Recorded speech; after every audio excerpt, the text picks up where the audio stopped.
பக்கம் 1. அனைத்து தேவையற்ற வார்த்தைகளையும் நீக்கிவிட்டு. தகவல் பரிமாற்ற கழகம். நாடகத்தை மட்டும் இங்கே வழங்குகிறேன். நாடகம் தகவல் பரிமாற்ற கழகம். காட்சி 1. அரங்கம் பள்ளி வகுப்பறை. மாணவர்கள் நாட்காலியில் அமர்ந்திருக்க. நாதன் மாஸ்டர் அவர்களுக்கு முன் நிற்கிறார். அவர் முகம் முழுவதும் ஒருவித கனிவும் புன்னகையும் தெரிகிறது. வகுப்பறையில் அமைதி நிலவுகிறது. காட்சி தொடங்குகிறது. நாதன் மாஸ்டர் மாணவர்களே வணக்கம். இன்னைக்கு நான் உங்களுக்கு ஒரு உண்மையான சம்பவத்தை அடிப்படையாக கொண்ட ஒரு சுவாரஸ்யமான நிகழ்வை சொல்லப் போறேன். இது வெறும் கதை இல்லை.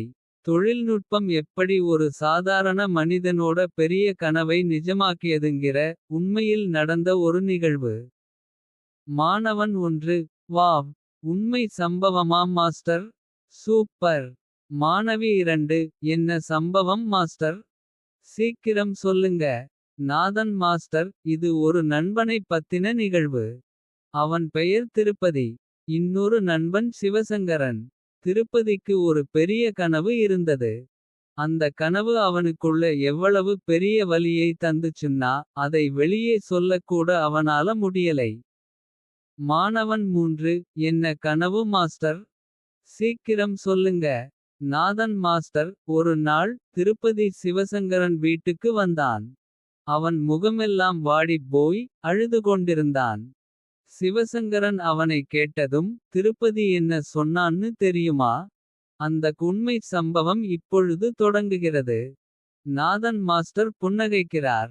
மாணவர்கள் ஆவலுடன் சொல்லுங்க மாஸ்டர். சொல்லுங்க என்று சத்தம் போடுகிறார்கள். நாதன் மாஸ்டர் அவர்களை அமைதிப்படுத்துகிறார். காட்சி இத்துடன் மெதுவாக மறைகிறது. அடுத்த காட்சிக்கு தயாராகிறது. இது நாதன் மாஸ்டர் சொல்லும் உண்மையின் முதல் பகுதி. காட்சி 2. அரங்கம் சிவசங்கரனின் வீடு. சூரிய அஸ்தமன நேரம். சிவசங்கரன் தனது டேப்லெட்டில் ஏதோ படித்துக் கொண்டிருக்கிறான். அவன் பார்வையற்றவன் என்றாலும் அவனது கையில் உள்ள கருவி அவனுக்கு தகவல்களை வாசிக்கிறது. அப்போது திருப்பதி பதற்றத்துடன் நுழைகிறான். காட்சி தொடங்குகிறது.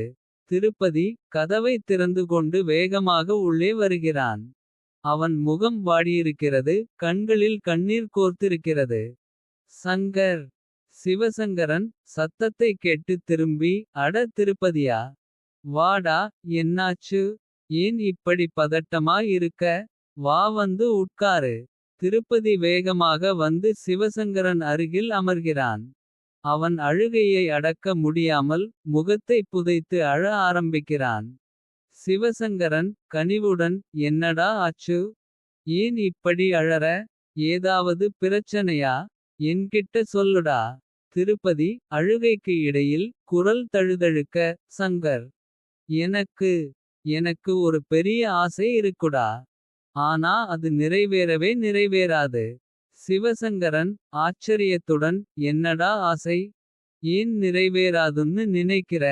சொல்லு முதல்ல. திருப்பதி முகத்தை. பக்கம் 2. நிமிர்த்தி கண்ணீருடன் எனக்கு என் குரல்லையே புத்தகம் படிக்கணும்னு ஆசைடா.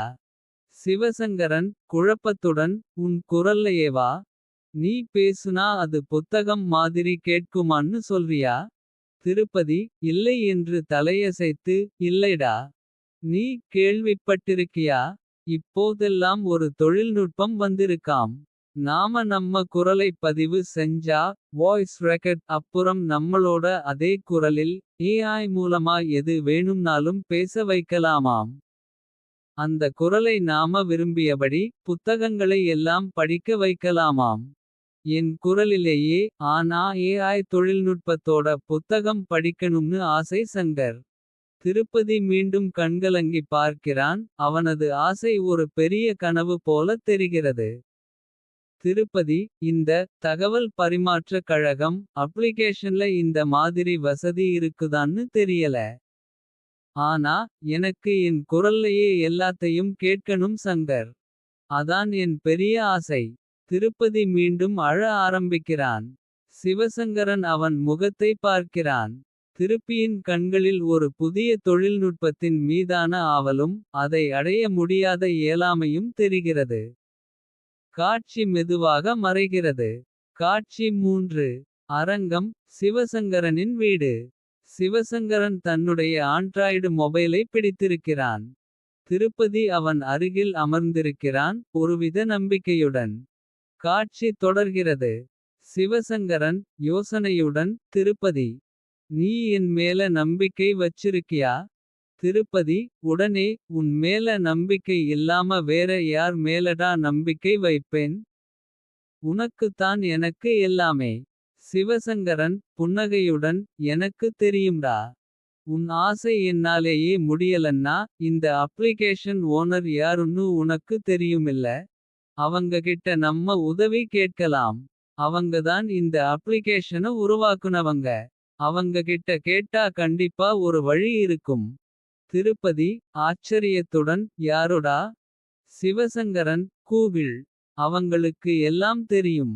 இந்த அப்ளிகேஷன் கூகிள் பிளே ஸ்டோர்ல இருக்குல்ல. அவங்க கிட்ட நம்ம உதவி கேட்கலாம். திருப்பதி ஆவலுடன் கேட்கலாமா. அப்போ சீக்கிரம் கேளு சங்கர். சிவசங்கரன் ஆழ்ந்த யோசனையுடன் இருக்கிறான். அவன் தன் மொபைலில் ஒரு நம்பரை தேடுகிறான். சிவசங்கரன் தனக்குத்தானே இந்த தகவல் பரிமாற்ற கழகம். அப்ளிகேஷன் குறித்த தகவல்கள் உரிமையாளர் பற்றி தேடணும். காட்சி மெதுவாக மறைகிறது. காட்சி 4. அரங்கம் சிவசங்கரனின் அதே வீடு. சிவசங்கரன் தன்னுடைய ஆண்ட்ராய்டு மொபைலை பிடித்திருக்கிறான். திருப்பதி அவன் அருகில் ஆவலுடன் அமர்ந்திருக்கிறான் ஒரு புதிய நம்பிக்கையுடன். காட்சி தொடர்கிறது. சிவசங்கரன் ஆழ்ந்த யோசனையுடன் மெல்ல. நான் உனக்கு ஆண்ட்ராய்டு மொபைல் உபயோகிக்கிறது எப்படின்னு கத்துக் கொடுக்க முயற்சி பண்றேன். என்னால முடியலன்னா இந்த அப்ளிகேஷன் ஓனர் யாருன்னு உனக்கு தெரியுமில்ல. பக்கம் 3. திருப்பதி உற்சாகத்துடன் யாரு. சிவசங்கரன் கூகிள். அவங்களுக்கு எல்லாம் தெரியும். அவங்க கிட்ட நம்ம உதவி கேட்கலாம். அவங்க இந்த அப்ளிகேஷன உருவாக்குனவங்க. அவங்க கிட்ட கேட்டா கண்டிப்பா ஒரு வழி இருக்கும். சிவசங்கரன் தனது மொபைல் போனில் ஒரு நம்பரை டயல் செய்கிறான். அவனது கையில் இருந்த போனின் ஸ்பீக்கர் ஆன் செய்யப்படுகிறது. அதனால் திருப்பதிக்கும் கேட்கிறது. சிவசங்கரன் போன் அடிக்கும் சத்தத்துடன் ஒரு நிமிஷம்டா திருப்பதி. இப்போ போன் போகுது. இவர்தான் தகவல் பரிமாற்ற கழகம் அப்ளிகேஷனின் உரிமையாளர் கார்த்திகேயன். மறுமுனையில் போன் எடுக்கப்படுகிறது. கார்த்திகேயன் குரல் ஹலோ கார்த்திகேயன் பேசறேன். சிவசங்கரன் உறுதியான தெளிவான குரலில் வணக்கம் கார்த்திகேயன் சார். நான் சிவசங்கரன் பேசுறேன். தகவல் பரிமாற்ற கழகம் செயலியோட தீவிர பயனாளர். உங்ககிட்ட ஒரு முக்கியமான விஷயம் பேசணும்னு கால் பண்ணினேன். கார்த்திகேயன் குரல் ஓ. சிவசங்கரனா சொல்லுங்க சார். உங்க குரல் எனக்கு பரிச்சயமான மாதிரி இருக்கே. என்ன விஷயம். சிவசங்கரன் சார் நான் ஒரு பார்வையற்றவன். உங்க அப்ளிகேஷன் என் வாழ்க்கையில் நிறைய மாற்றங்களை கொண்டு வந்திருக்கு. நான் இப்ப என் நண்பர் திருப்பதியுடன் பேசிக்கொண்டிருக்கிறேன். அவருக்கும் உங்க அப்ளிகேஷன் பற்றி ஒரு பெரிய ஆசை இருக்கு. திருப்பதி ஆவலுடன் சிவசங்கரனை பார்க்கிறான். கார்த்திகேயன் குரல் அப்படியா. என்ன ஆசை சொல்லுங்க. என்னால முடிஞ்ச உதவியை செய்ய நான் தயார். சிவசங்கரன் திருப்பதியை பார்த்து புன்னகைக்கிறான். திருப்பதி நீயே கார்த்திகேயன் சார்கிட்ட பேசு. உன் ஆசையை சொல்லு. சிவசங்கரன் போனை திருப்பதியிடம் நீட்டுகிறான். திருப்பதி தயங்கி பின்னர் ஒரு ஆழ்ந்த மூச்சை இழுத்து கொண்டு போனை வாங்கிக் கொள்கிறான். திருப்பதி குரல் நடுங்குகிறது. ஆனால் உறுதியாக வணக்கம் சார்.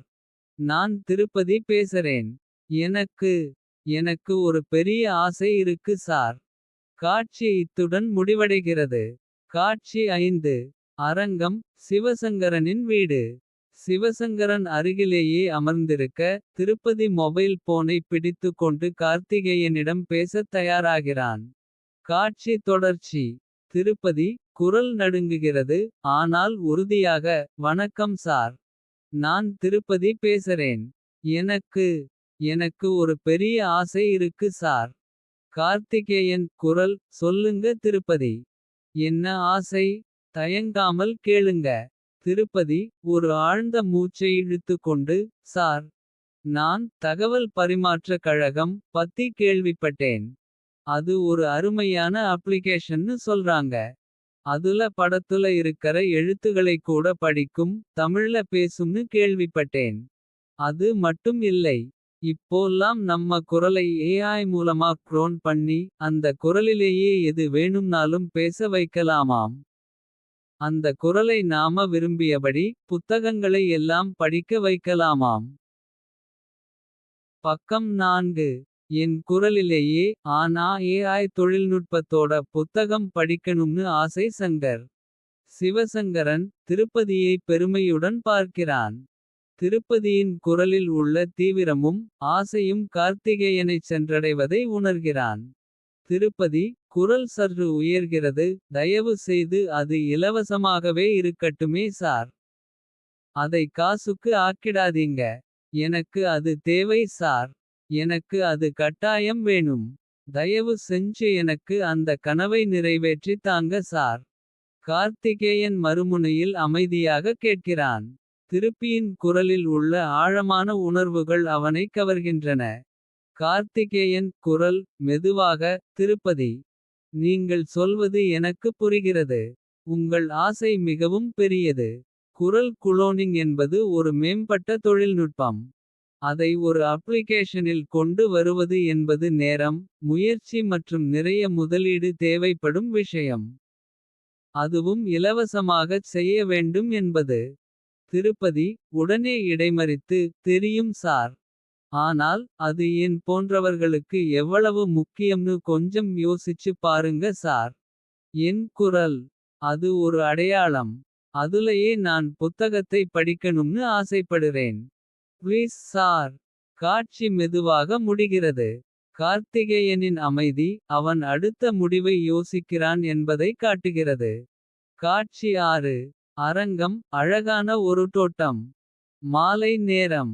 பூக்களின் நறுமணம் காற்றில் தவழ்கிறது. சிவசங்கரனும் திருப்பதியும் ஒரு மரத்தடியில் சாய்ந்து. நிம்மதியாக தூங்கிக் கொண்டிருக்கிறார்கள். அவர்கள் முகத்தில் ஒருவித அமைதி நிலவுகிறது. கடந்த சில நாட்களின் உணர்ச்சிவசப்பட்ட சம்பவங்களுக்குப் பிறகு கிடைத்த ஓய்வு போல. காட்சி தொடர்கிறது. திடீரென சிவசங்கரனின் மொபைல் போன் ரீங்காரமிடுகிறது. ஒரு புதிய மென்மையான ஆனால் தெளிவான ரிங்டோன் ஒலி காற்றில் மிதக்கிறது. அது ஒரு பாடல் போல இல்லை. மாறாக ஒரு இனிமையான அறிவிப்பு போல. போன் ரிங்டோன் ஜெமினி குரல் சிவசங்கரன். உங்களுக்கு ஒரு முக்கிய அழைப்பு வருகிறது. சிவசங்கரன் மெதுவாக கண்களை திறக்கிறான். அவனருகில் தூங்கிக் கொண்டிருந்த திருப்பதியும் போன் சத்தம் கேட்டு மெல்ல புரளுகிறான். சிவசங்கரன் தன் கைகளை நீட்டி போனை தொட்டு அழைப்பை கண்டறிகிறான். சிவசங்கரன் போனை எடுத்து ஸ்பீக்கரில் போடுகிறான். ஹலோ. கார்த்திகேயன் குரல் மறுமுனையில் இருந்து உற்சாகமான குரல். ஹலோ சிவசங்கரன். கார்த்திகேயன் பேசறேன். தூங்கிட்டீங்களா. டிஸ்டர்ப் பண்ணிட்டேனா. திருப்பதி உடனே விழித்துக்கொள்கிறான். அவன் காதில் கார்த்திகேயனின் பெயர் விழுந்ததும். அவனது முகத்தில் ஒருவித பரபரப்பு தொற்றிக்கொள்கிறது. அவன் சிவசங்கரனை ஆவலுடன் பார்க்கிறான். சிவசங்கரன் புன்னகையுடன் பரவாயில்லை கார்த்திகேயன் சார். இப்போதான் தூங்கினோம். நீங்க கால் பண்ணதும் எந்திரிச்சுட்டோம். சொல்லுங்க சார். என்ன விஷயம். கார்த்திகேயன்.